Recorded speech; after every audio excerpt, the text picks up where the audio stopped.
Welcome to Muscle in the Morning, brought to you by Iron Mag Labs. Make your mark. Check out ironmaglabs.com today. Filling in for Dave Palumbo, I'm Sadiq Faruqi. It's Monday, August 1st, 2016. Let's find out what's going on in the world of bodybuilding and fitness. The 2016 USA Championships are officially in the books, and after another wild weekend out in Sin City, it's time for the bodybuilding world to usher in its newest crop of future stars, not the least of which is men's super heavyweight and overall winner Rashid Oldacre, who looked like a man amongst boys from the moment he stepped on stage. In the men's physique division, overall winner Antonio Smothers showed the flash and poise of a future pro force to be reckoned with, while over in classic physique, Kelly Burke became the newest member of the sport's most intriguing division.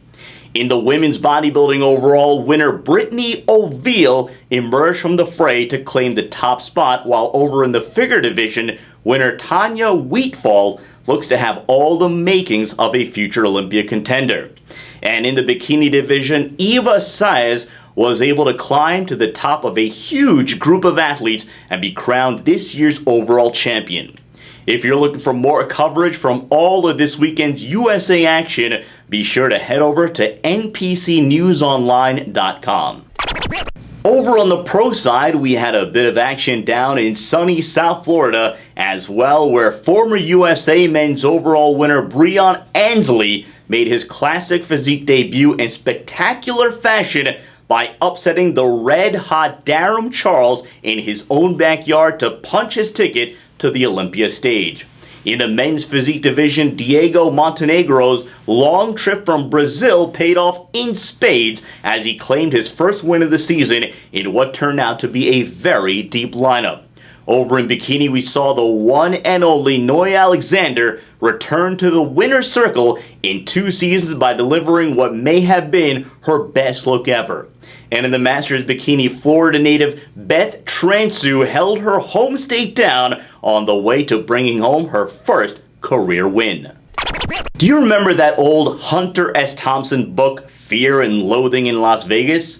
I'm going to go out on a limb and predict that there is going to be a lot of fear and loathing going on these next few weeks for all the athletes heading out to Las Vegas who are going to have to share the stage with Josh Lenartowicz.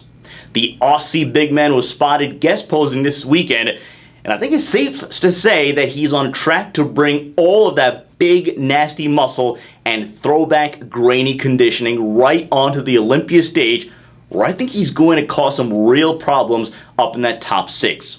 Lenartowicz proved that he's more than capable of standing in there and trading shots with the best of them back at the Arnold Classic in Columbus, Ohio.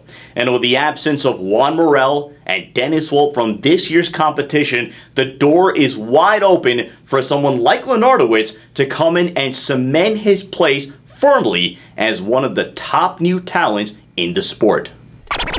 A few weeks after making his season debut, an impressive one at that, at the IFBB Baltimore Pro, it doesn't look like Russian giant Alex Fedorov is feeling any ill effects from this year's first competition.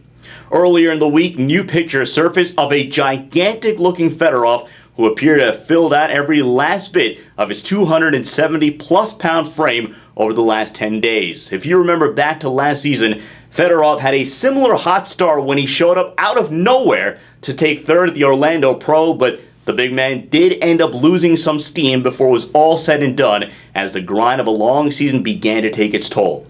Fedorov is about as big as anyone in bodybuilding right now, so if he can just tighten up his conditioning by a few percentage points over the few coming weeks, wouldn't surprise me to see him squeeze out a few more top 5 finishes and a way to himself back to the Olympia stage to settle a little bit of unfinished business. Olympia prep mode is in full effect for German bikini sensation Valeria Ammirato. The former amateur Olympia overall bikini champion punched her ticket to the big dance earlier in the season when she stormed in to take home her first career win at the Dennis James Classic, where she clearly brought what was her best look to date. Over the past 2 seasons, we've seen Ammirato really transform her physique into one of the real up-and-coming bright spots in the bikini division. And if she keeps the pendulum swinging in the right direction, there might be an outside shot. She could leave Las Vegas with a top 10 finish tucked away in her back pocket. And that does it for another episode of Muscle in the Morning, brought to you by Iron Mag Labs. Make your mark. Visit ironmaglabs.com today. Filling in for Dave Palumbo, I'm Sadiq Faruqi. Keep it tuned to RxMuscle.com. Follow us on Facebook, Twitter, and Instagram. Have a great day.